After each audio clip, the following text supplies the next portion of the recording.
Good morning sir जी।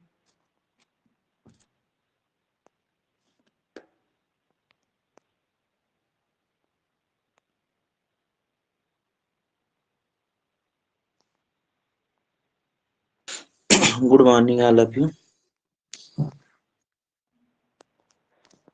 अरे चलिए screen share कर रहे हैं। Okay sir. आज आपको जो है ईडीएम पढ़ाएंगे एसपी बख्शी से। वो नहीं पढ़ा रहे थे पहले, पढ़ाएंगे जी एक बार। Okay okay sir. ये बुक ला रिवाइज रहा हूँ। करेंगे।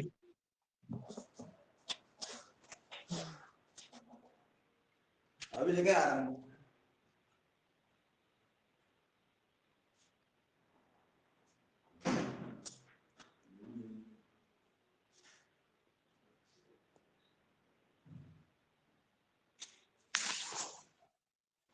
चलिए देखिए शुरू से। Yes sir. अरे वाह सर, ये बहुत बढ़िया है। तो at once beat in correct. At once once में से एक बार बीट में बुद्धिमत्ता, आपकी बुद्धिमत्ता का अंत हो जाना।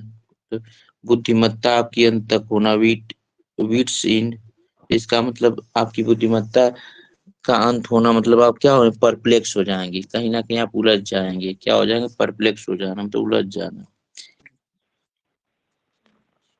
बुद्धिमत्ता, अरे जब बुद्धिमत्ता का आपका अंत हो जाएगा, बुद्धि रहेगी नहीं, तो क्या हो जाएंगे? परेशान रहेंगे, परप्लेक्स रहेंगे। यह है यहाँ पर, by looking at difficult question in he was at his wits end. By looking at difficult question, तो डिफिकल्ट क्वेश्चन को देख करके, इन द एग्जाम में ही वाज एट, वो क्या हो गया? परेशान हो गया, वो उलझ गया। फोटो लग देखिए, पर्सन काम कर रहा है, कोई पेपर वगैरह दे रहा है, और यह कंप्यूटर से ऑनलाइन पेपर चल रहे हैं ना, ये देख करके परप्लेक्स हो जा रहा है, परेशान हो रहा है। अरे भाई, जब बुद्धिमत्ता का अंत हो जाएगा, ये जब विट्स एंड, विट मीन्स होता है बुद्धि, बुद्धि बुद्धिमानी का एंड, अंत हो जाना। जब बुद्धि का अंत हो जाएगा तो कोई आपको समझ में नहीं आएगा, तो आप क्या रहेंगे? परेशान रहेंगे, परप्लेक्स रहेंगे। परप्लेक्स हो जाना, कंफ्यूज हो जाना, उलझ जाना। ठीक है, ध्यान रखिए। कुछ विट्स इन द गेम भी होते हैं, कुछ ऐसे गेम होते हैं बच्चों का जो, जिसमें बहुत परप्लेक्स दिमाग लगाना पड़ता है, जिसमें हम उलझ जाते हैं। और लोग तो यहाँ तक कि बहुत ज्यादा परेशान हो जाते हैं, डिस्टर्ब हो जाते हैं गेम खेलते खेलते। अगला देखिए, एसपी बख्शी से सेम टू सेम मिलेगा। At once fingers trip, at once finger trip होना। फिंगर ट्रिप होना मतलब कहने का कंप्लीट नॉलेज होना, किस चीज का आपके अंदर क्या कंप्लीट नॉलेज हो। वंस फिंगर ट्रिप होना, फिंगर का ट्रिप टिप्स होना, फिंगर टिप्स होना मतलब बहुत कंप्लीट नॉलेज होना, आपके अंदर पूरा ज्ञान होना। तो सब कुछ आपके फिंगर टिप्स पे होला। नहीं कहते अरे हमें तो सब कुछ फिंगर टिप्स पे याद है, मतलब हमें सब कुछ याद है। फिंगर से चाहे तो हम सब कुछ बता सकते हैं, मतलब हमारे अंदर पूरा नॉलेज है। अभी यहीं बैठे बैठे पूरा जितना कहिए टेबल पढ़ सकते हैं, बहुत कुछ जो कहिए वो बता दें, मतलब फिंगर टिप्स पे सब कुछ है, मतलब कंप्लीट नॉलेज आपके अंदर है। All idioms will be at your fingertips after watching this class। कह रहा है कि आप जो इडियम हम आपको पढ़ाएंगे नहीं सब, जब आप ये पूरा पढ़ लेंगे तो आपके इस क्लास को पूरे देख लेंगे ना, तो आपके अंदर जो जितने भी इडियम्स होंगे फिंगर टिप्स हो जाएंगे, मतलब पूरी नॉलेज के साथ भर जाएंगी, आपके अंदर आ जाएंगी, बहुत याद हो सर जाएंगे बहुत यस। जल्दी। अगला देख, आल इन ऑल होना मतलब, आल इन ऑल में सब कुछ होना, मतलब सर्वे सर्वा होना, मतलब मोस्ट इम्पोर्टेंट होना, किसी चीज का मोस्ट इम्पोर्टेंट होना। आल इन ऑल होना, सर्वे सर्वा होना। तो देखिए, नहीं कहते हैं कि गॉड हमारा क्या है? गॉड ऑल इन ऑल होना है, मतलब गॉड ही हमारे सब कुछ है। नहीं बोलते most important, all in all God को बोला जाता है। तो जीसस क्राइस्ट है, हम लोग गॉड को अपने मानते हैं ना। ऑल इन ऑल होना, सर्वे सर्वा होना, मोस्ट इम्पोर्टेंट होना, मतलब सब कुछ वही आपका होना सब। As he single son to his parents, जैसा कि वो सिंगल सन है अपने पेरेंट्स का, so he is all in all at home, इसलिए वो क्या है? एट होम, घर पर वह क्या है, एट, सब कुछ वही है, मोस्ट इम्पोर्टेंट है।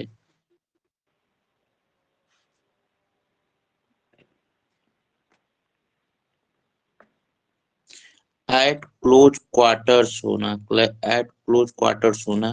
तो जब क्लोज क्वार्टर्स होना का मतलब होता है क्लोज एग्जामिनेशन, किसी चीज का बहुत घनिष्ठ एग्जामिनेशन करना, घनिष्ठ परीक्षण करना होता है। Close quarters, quarters, close quarter करना मतलब किसी क्लोज एग्जामिनेशन करना,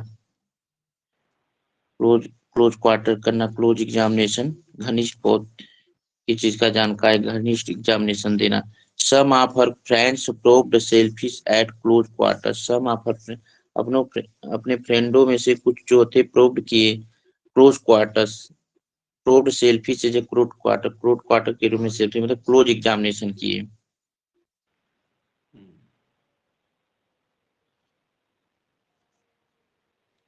एप्पल पाई आर्डर मतलब एप्पल आपका पाई आर्डर में है, मतलब परफेक्ट आर्डर में है।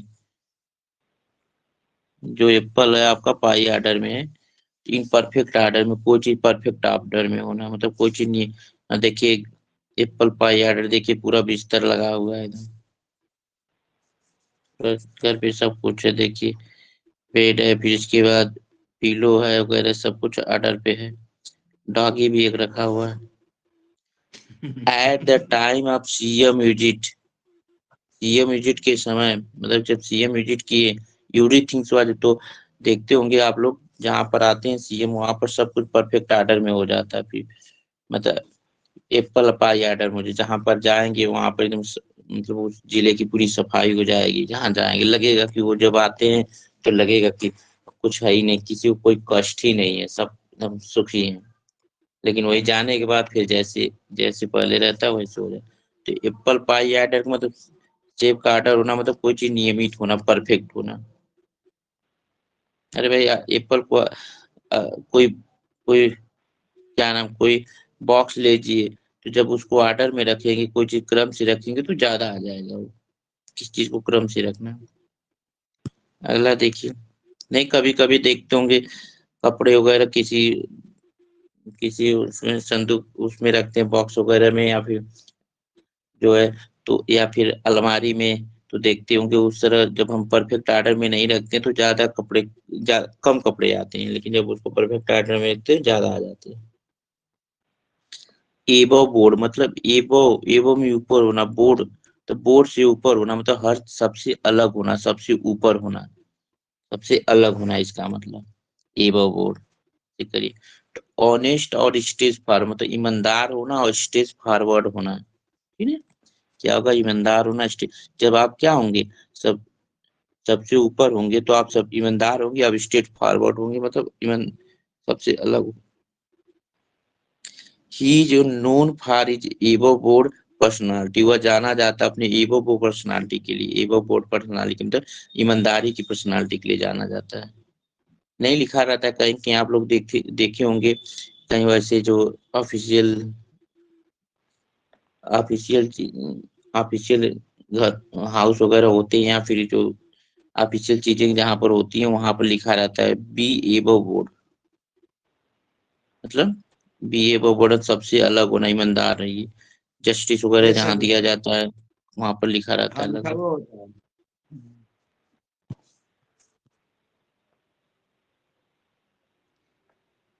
एबो आल, एबो आल, एबो आल, एबो आल होना,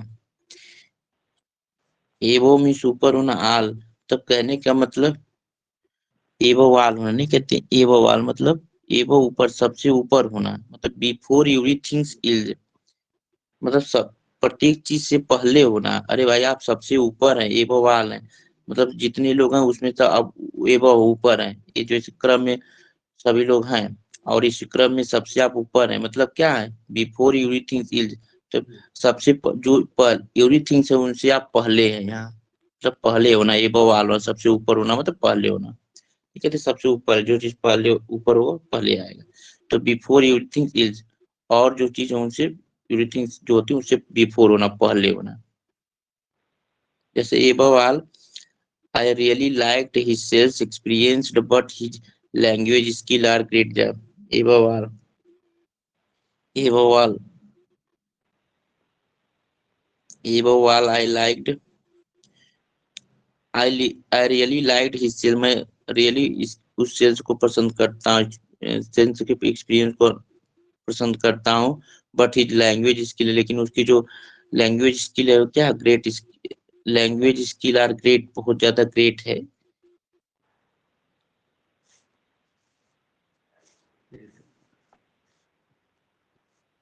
अगला देखिए, as fit as a fiddle, fiddle की तरफ फिट होना। फिडल एक प्रकार का इंस्ट्रूमेंट होता है, जैसे ये तुरही जिसे बोलते हैं, ये बहुत फिट बजती है, इसकी साउंड वगैरह से बात करते हैं। एज फिटेड, फिडल, फिडल की तरफ फिट होना, क्या मतलब स्ट्रांग एंड हेल्दी होना, स्ट्रांग और हेल्दी होना, मज, मजबूत और स्वस्थ होना, मतलब कोई चीज का बहुत अच्छा फिटिंग होना, नहीं कहते इंसान बहुत फिट है, स्ट्रांग है। और फिडल होता है, फिडल भी बहुत फिट होती है, जब फिट रहती तभी ये सही बजती है। फिडल तुरही जो होती है, इसको एक इंस्ट्रूमेंट है, जब इसको फिट रहेगा तभी इससे साउंड अच्छा निकलेगा। तो ही है रिकवर्ड फ्रॉम द इलनेस, वह इलनेस से रिकवर हो चुका है, and now as fit fiddle, अब वो उस अब पूरा वो क्या हो गया, स्ट्रांग और हेल्थी हो गया है। अब वो स्ट्रांग मतलब वो तुरही की तरफ फिट हो गया, समझ लीजिए इंस्ट्रूमेंट की तरह, लेकिन वो स्ट्रांग और हेल्दी हो गया है, इसका मतलब। तो एज फिडल मतलब होना, किसी चीज में क्या होना, फिट होना, स्ट्रांग होना। जैसे फिडल होती है जब ये फिट रहती है, इसकी जो तार वगैरह जो इसमें लगे रहते हैं, वायर सब फिट रहते हैं, तो साउंड अच्छा निकलता है। एट रैंडम, एट रैंडम, नहीं कहते एट रैंडम, एट रैंडम मतलब एमलेसली, बिना लक्ष्य का, एट अचानक, बिना लक्ष्य का, नॉट एनी टारगेट, कोई टारगेट नहीं, बिना लक्ष्य का, एट रैंडम, नहीं कहते एट रैंडम अचानक, सडनली। तो the militant fired at random and killed 10 people in market. Militant fire जो है एमलेसली, बिना लक्ष्य के, बिना लक्ष्य के, इनका कोई लक्ष्य नहीं था, उन्होंने क्या किया, उन लोगों ने क्या किया, उन्होंने क्या किया, 10 पीपल को मार्केट में मार दिया, ठीक है, बिना कोई जरूरी नहीं था, कोई काम नहीं था मारने के, एमलेसली मार दिया, मतलब एट रैंडम अचानक मार दिया, एट रैंडम एमलेसली।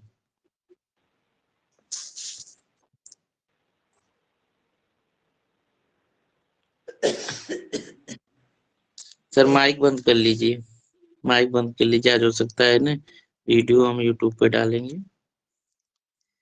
सही, at loggerheads, at loggerhead, at loggerheads, देखिए हेड्स में सीट होता है, लागर, लागर होना, एट लागर हेड्स होता है, इसका मतलब हो जाएगा, एट लागर मतलब सिर को क्या करना, सिर को फंसाना, एट लागर देखिए, at logger to be, at इस टाइप संघर्ष करना। अरे भाई जब संघर्ष करेंगे तो संघर्ष करेंगे तो एक दूसरे से सिर तो फंसेगा, एक दूसरे के विरोध तो करेंगे ना, ध्यान रखिएगा। लागर में जो होता है, जैसे फंसाने वाला, जैसे लकड़हारे से संबंधित होता है, तो एट लागर हेड में होता है सिर फंसाना, मतलब टू बी स्ट्राइक, जब संघर्ष करेंगे अगर दो लोग का सिर फंस गया, आप लोग देखते होंगे घर पर, अब तो इसको देखिए, डियर है, ये देखिए दोनों झगड़ा करके सिर को फंसा लिए। नहीं तो अगर आप लोग थोड़ा सा पहले चले जाइए, आज से जब भैंस गाय वगैरह होता था, गांव में लोग चराने मतलब खेत में ले जाते थे चराने के लिए, तो कभी कभी दोनों झगड़े कर लेते थे, और झगड़े कर लेते थे अपने सिंह को फंसा लेते थे, फिर इसके बाद बहुत दिक्कत होती थी निकालने में। तो निकालते थे किसी तरह, मतलब सिर को सिंह को फंसा लेना है, सिर फंसा लेना, जो भी हो, ये लगभग दोनों देखिए कैसे फंसा लेते हैं। तो अब उसको संघर्ष करते थे उसको निकालने के लिए, वही कह रहा है एट लागर हेड, करने के मतलब सिर फंसाना, हेड को लागत कर लेना, हेड को फंसा लेना, लागत में फंसाना मतलब। और जब हेड को फंसा लिए तो उसको निकालने के संघर्ष करना ही पड़ेगा। टू बी ए स्ट्राइव, संघर्ष करना। जैसे the parents of our firm are at loggerheads day these days, sorry the partners our firm, हमारे फर्म के जो पार्टनर्स हैं, फर्म जो उसके पार्टनर जो है इन दिनों क्या कर रहे हैं, संघर्ष उनके बीच संघर्ष हो रहा है, टू बी स्ट्राइव हो रहा है, संघर्ष हो रहा है भाई। जो फर्म के पार्टनर होंगे भाई, विरोध होता है ना, कभी कभी अलग अलग होते, कंपटीशन हो जाता है अपने में ही, वो क्या कर रहे हो, वो टू बी स्ट्राइव संघर्ष कर रहे हैं, ये दोनों देखिए संघर्ष कर रहे हैं, एक दूसरे में लगे हुए हैं। अब यहीं पर क्या होगा, ये थोड़ा सा संघर्ष करेंगे, फिर इसके बाद प्रेम हो जाएगा, शादी विवाह हो जाएगा। ये भी एक संघर्ष ही है, पहले दुश्मनी रहेगी फिर प्रेम हो जाएगा। तो यही क्या टू स्ट्राइव संघर्ष कर रहे हैं। चलिए, एंड ऑर्स होना मतलब कहने का मतलब, एक होता है इवेन होता है, एक आर्ट्स होता है। तो इवेन मतलब सम होना, ऑर्स में विषम होना मतलब सबसे अलग अलग होना, ठीक है। इन डिस्प्यूट झगड़ा करना, जब आपको पता ओड होंगे तो झगड़ा होगा ही, मतलब आप क्या है, आप नॉर्मल नेचर के हैं, और आपके घर पर आपकी वाइफ है मान लीजिए, कैसी हो, उसका स्वभाव रहा है, तो दोनों से जरूर झगड़ा होगा ही, ओट हो जाएंगे, दोनों की पटेगी नहीं, जब पटेगी नहीं तो झगड़ा होगा ही। एंड ओट्स होना मतलब विषम होना, अलग होना, इन डिस्प्यूट तो झगड़ा डेली होगा, ठीक है। इसलिए पहले से जान करके शादी विवाह करें, जिससे पता चल जाए, नहीं तो रोज झगड़ा हो ही होगा। इन डिस्प्यूट होना, झगड़ा करना, एंड ओट्स करना। आवाज जा रही है?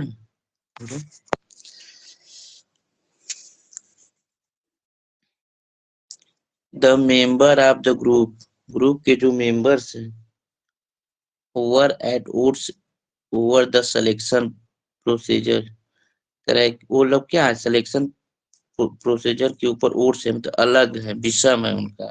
जो ग्रुप के जो मेंबर्स है उनका जो सिलेक्शन प्रोसीजर है वो ओट्स है, अलग अलग है, सबका डिस्प्यूट में है, झगड़े में है, परेशानी में है।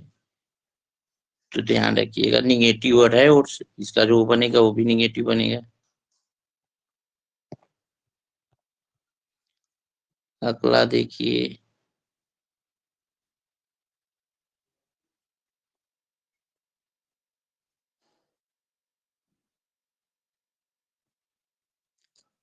Eight cross purpose, cross purpose के उद्देश्य मतलब आपका उद्देश्य कैसा है, क्रॉस है, उद्देश्य क्या, पर्पज क्या आपका, क्रॉस है मतलब है कन्फ्लिक्टिंग इंटेंशन, मतलब द्वंद वाला इरादा है, मतलब पहले से आप विरोध सोच लिए हैं, क्या विरोध सोचे, हैड क्रॉस पर्पज आपका है, जब पर्पज या आपका उद्देश्य ही गलत है तो क्या होंगे, कन्फ्लिक्ट करेंगे, नहीं कहते हैं सुबह सुबह झगड़ा होने लगता है किसी किसी का, तुम सुबह से झगड़ा कर रहे हो, मतलब तुम्हारा सुबह से ही नियत है कि झगड़ा करने वाला, तो इसलिए शाम तक झगड़ा हो ही जाती, कभी कभी पति पत्नी में सुबह से कोई झगड़ा रहती तो दिन में नहीं तो हो पाती, लेकिन शाम तक हो जाता है। तो एट क्रॉस पर्पज, जब उनका पर्पज क्रॉस हो जाता है सुबह से ही, सुबह को चाय वगैरह न मिला हो या कोई बात हो जाती तो शाम तक हस्बैंड जी भी झगड़ा कर लेते हैं। तो हैव कन्फ्लिक्टिंग इंटेंशन होना, मतलब कन्फ्लिक्टिंग इंटेंशन रखना, मतलब द्वंद वाला इरादा रखना।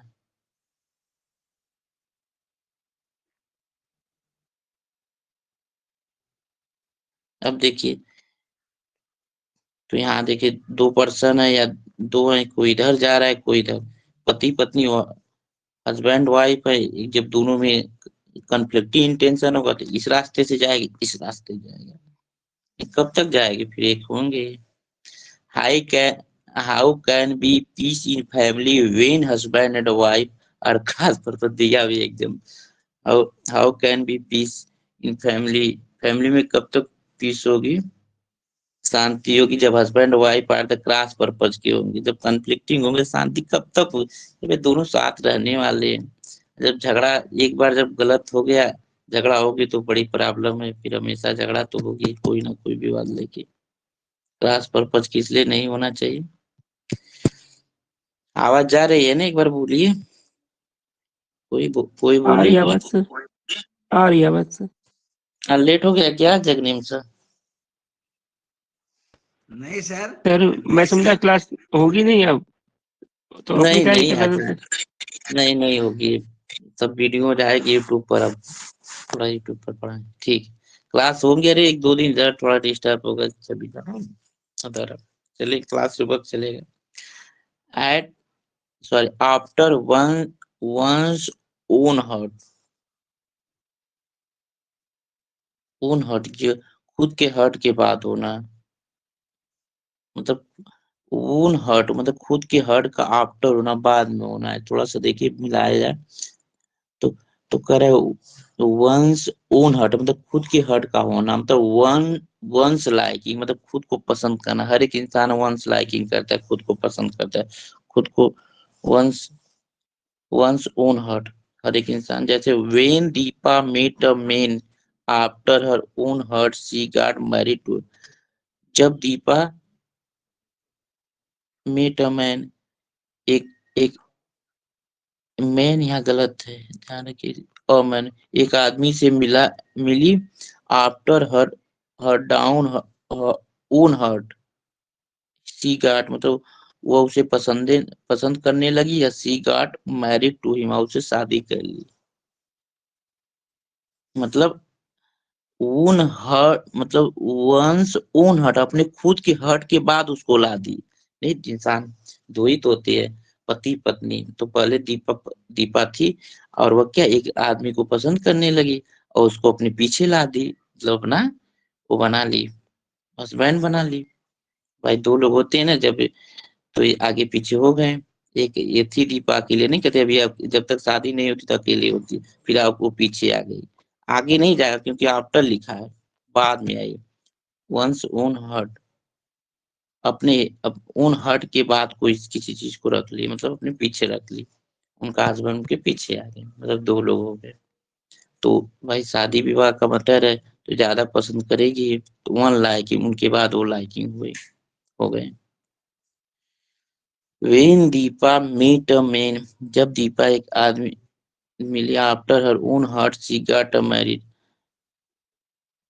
और अब उनसे क्या, एक मिनट कहाँ गया, एक मिनट हम लोग कहाँ पर हैं, 916। हाँ देखिए, तो क्या उसको वन लाइकिंग उसको पसंद करने लगी। शी गॉट मैरिड टू हुआ उससे शादी कर ली। ठीक, आगे चलते हैं।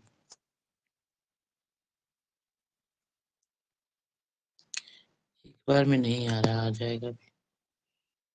चलिए आगे देखिए। Eight the bottom of eight the bottom bottom कौन होना, तो सी होता है, सी का बॉटम होता है मतलब जो उसका तली होता है। किसी चीज का बॉटम होना, कोई चीज होता तो उसका बॉटम होगा, तो बॉटम में निचला हिस्सा किसी चीज का। एट मतलब बॉटम, एट द बॉटम मतलब किसी के निचले हिस्से पर होना। तो निचले हिस्से पर होना, to be mainly responsible for, तो बहुत रिस्पॉन्सिबल होना, बहुत मुख्य होना। आपको पता है नहीं, कहते कि बॉटम किसी चीज का बहुत मजबूत होना चाहिए, नहीं तो क्या हो जाएगा, बहुत ज्यादा दिक्कत। जैसे कोई घर बनता है, तो घर तो बनता है लेकिन उसका कहते हैं उसका नींव, ये बॉटम बहुत मजबूत होना चाहिए, नहीं तो घर क्या हो जाएगा, घर जल्दी गिर जाएगा। तो टू बी मेनली रिस्पॉन्सिबल, तो ज्यादा रिस्पॉन्सिबिलिटी उसके नींव की होती है, नीचे बॉटम का होता है, ये मजबूत रहता है। तो क्या है, वो घर ज्यादा समय तक रहता है। एट द बॉटम ऑफ मतलब to be mainly responsible for मतलब बहुत रिस्पॉन्सिबल होना, मेन होना। नहीं, छोटा बच्चा होता तो कहते उसके बेस, उसका जो छोटे क्लास है, जो 1 से 5 5th है, छोटे क्लास है, उसका बेस जो है अच्छा होना चाहिए। बोलते हैं लोग, उसको पढ़ाते हैं इसलिए बहुत ध्यान देते हैं बच्चों को पढ़ाने में। It was later found that Ramesh R capital Ramesh was at the bottom of whole trouble. It was later found that बाद में पाया गया कि Ramesh at the bottom whole trouble, मतलब रमेश ही होल ट्रबल पूरे ट्रबल का क्या है, रिस्पॉन्सिबल है। उसी को सारा रिस्पॉन्सिबिलिटी मिला, जितना भी पूरा कष्ट हुआ उसका पूरा रिस्पॉन्सिबल कौन है, आपके जो रमेश हैं, तो ये इन्हीं को पूरा रिस्पॉन्सिबिलिटी। सेंटेंस कोई भी हो सकता है, इससे नहीं मतलब हमको मेन चीज ये याद करना है, ये याद रहेगा तो सेंटेंस। एट अ बॉटम आ मतलब किसी चीज का बॉटम होना, बॉटम मतलब नींव होना, नींव का जानते हैं, नींव का मतलब ये जो मजबूत होना, जो किसी चीज का पिलर हो, मतलब नीच रूट होना समझ लीजिए। और जब रूट होगा तो क्या होगा, बहुत ही रिस्पॉन्सिबल होगा, स्ट्रांग होना चाहिए। अगला देखिए, at a loss, at a loss, at a loss, at a loss means to be unable to decide, मतलब कोई चीज निर्णय लेने में अयोग्य होना।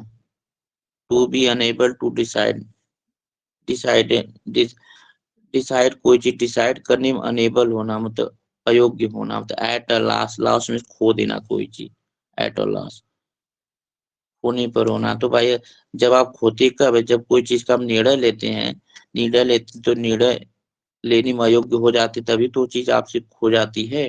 सही निर्णय लेते तो आप नहीं ना खोते, ठीक है।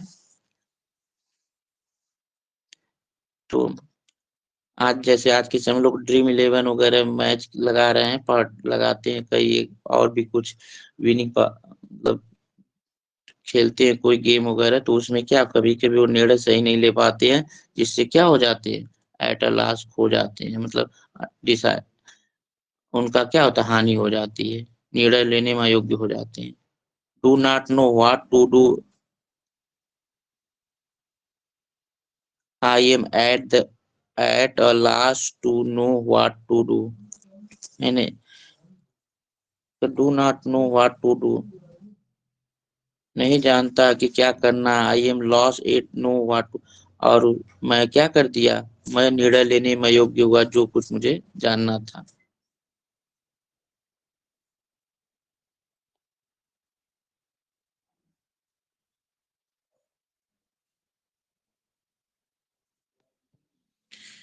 अगला देखिए, आई डैगर ड्रॉन, आई डैगर ड्रॉन, डैगर मीन्स खंजर होता है, तलवार होती है लगभग, इसको बोलते हैं। और ड्रॉन, तो डैगर ड्रॉन मीन्स होता है किसी चीज को तैयार करना, डैगर में कटार जो स्वाड होती है उसको बोलते हैं। तो जब डैगर को प्रिपेयर तैयार करेंगे तो इसका मतलब क्या होगा, देखने के लिए तैयार करेंगे नहीं, क्या करने के लिए, टू हैव बीटर इनमिटी, तो दुश्मनी निभाएंगे ना, टू हैव बीटर इनमिटी, दुश्मनी होगी, एक क्रूरता होगी, एक इनमिटी होगी, दुश्मनी होगी, लड़ाई होगी। तो जब डैगर किस लिए लोग रखते हैं, कटार वगैरह तलवार, और वो भी ड्रान कर रहा है, वो भी तैयार कर रहा है, मतलब उसको, तो उसको यूज करने के लिए टू हैव बीटर में दुश्मनी करना होगा। Both brothers are a dagger drawn nowadays, दोनों भाई जो हैं आज के समय में, नाउअडेज आजकल क्या है, डैगर ड्रान कर रहे हैं, मतलब उनकी भी बीटर इनमिटी हो रही है आज के समय में, बड़ी दुश्मनी है चल रही है। अगला देखिए, एट लार्ज, नहीं कहते at large, at large, to keep unchanged, चेन होता है ना, चेन, चेन कोई चीज चेन होना मतलब चैन में, लेकिन अनचेन है मतलब कोई चीज चेन में न होना, तब अलग अलग होना, बिखरा हुआ होना, एट लार्ज होना, तो इसका मतलब कोई चीज खुला होना, बिखरा बिखरा होना, क्रम में न होना, किसी चीज को खुला रखना, एट लार्ज। अरे भाई लार्ज मतलब बड़ा सा, जब बड़ा सा कोई चीज कब होगा, बड़ा लार्ज दूर, जब वो बिखरा रहेगा तभी ना कोई चीज रखते हैं। जैसे घर पर क्या करते हैं, पहले आज के समय में तो नहीं, पहले लोग क्या करते थे, पहले कोई ग्रेन वगैरह अनाज वगैरह को रूप छत पे ले जा करके उसको फैलाते थे, तो बहुत दूर तक उसको फैला देते थे ऐसे करके, तो वह खुला छोड़ देते थे छत पे सूखने के लिए, लेकिन जब उसको इकट्ठा कर देते बहुत कम हो जाता था। टू कीप अनचेन, तो जब उसे खुला छोड़ेंगे तो ज्यादा बढ़ेगा, तो एट लार्ज बहुत दूर तक होता था। People keep their dogs eight large at night, people अपने कुत्तों को खुले खुले छोड़ देते हैं एट नाइट ना, रात में। कुत्ते ने, लोग अपने कुत्ते को क्या करते हैं, खुले छोड़ देते हैं रात को। क्यों? क्योंकि खुले नहीं छोड़ेंगे तो दुश्मन आया कि क्यों रखें भाई, दिन में इसलिए खिलाते हैं, उसको खिलाते पिलाते हैं कि काम करेगा। अब रात को उसे खुला नहीं छोड़ेंगे तो जो चोर आएगा तब तो उनको मार के चला जाएगा। मतलब क्या, नहीं तो उन्हें खुले छोड़ देते हैं।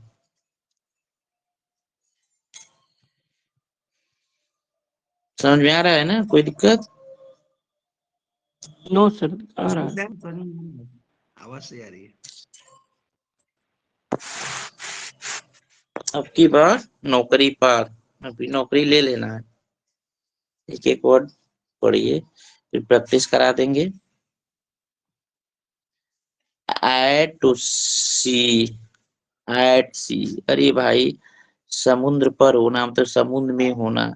जब अगर देखिए, एक आपका एक सी है, समुद्र है, समुद्र के बीच में देखिए बोट है, बोट है या शिप कह लीजिए, शिप, शिप है।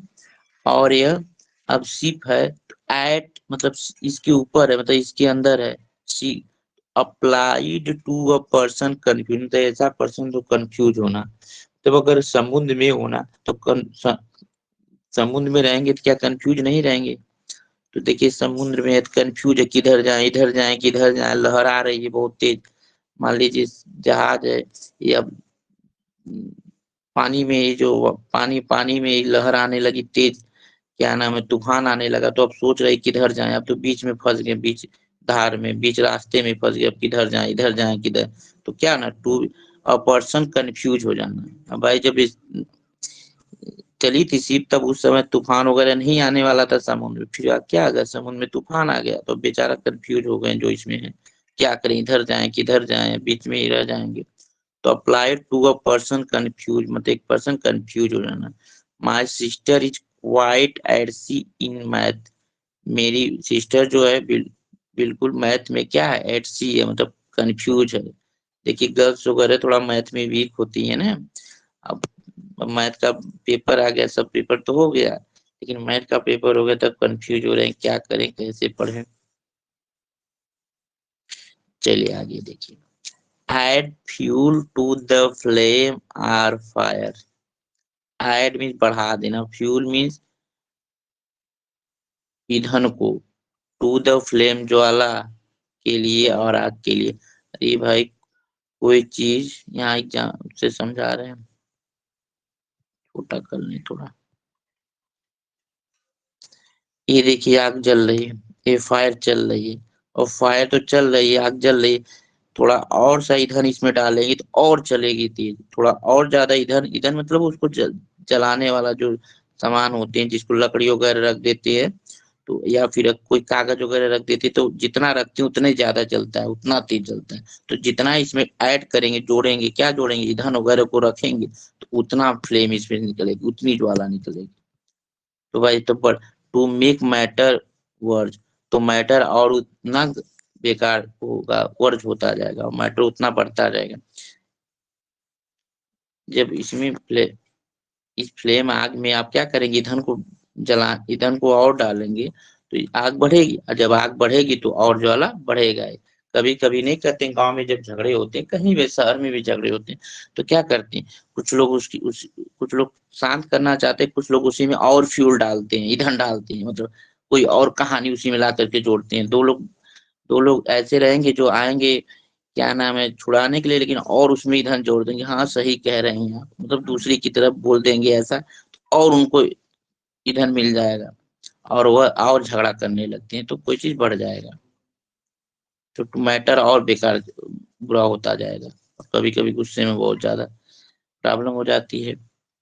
तो minister provoking speech during violence added fuel to the fire. Minister की जो प्रोकेटिंग स्पीच है, मतलब उत्तेजित करने वाली जो स्पीच है, वह क्या करती है, वायलेंस के दौरान वही वह आग को और बढ़ा देती है, आग, या फिर कह सकते हैं मैटर को और बढ़ा दे, बुरा कर देती है। आग को बढ़ाना मतलब मैटर को और बुरा कर देना होता है। चलिए आगे देखिए,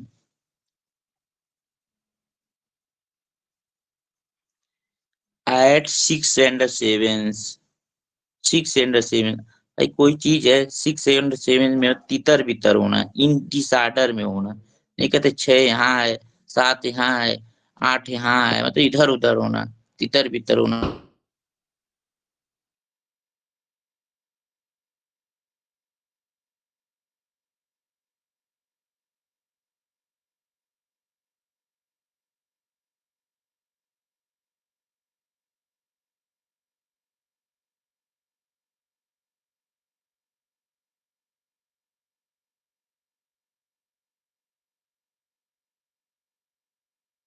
वॉइस नहीं आ रही सर।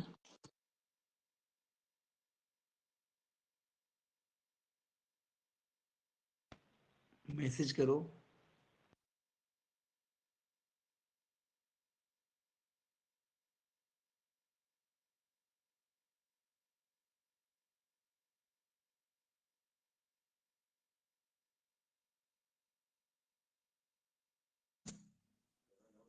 पढ़वा तो साल पढ़ा